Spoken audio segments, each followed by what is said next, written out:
40 de megabits pe secundă.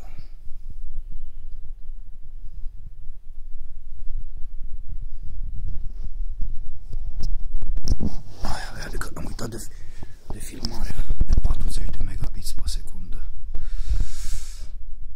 Asta e filmare 40 de megabits pe secundă, open camera applications. It's a dream come true here. It's to capture the moment, capture the life. Is it the future? Sony Xperia C1. Yeah. The future is so bright, every night and day I can find my way to where I wanna go, where I wanna find, as I leave the past behind.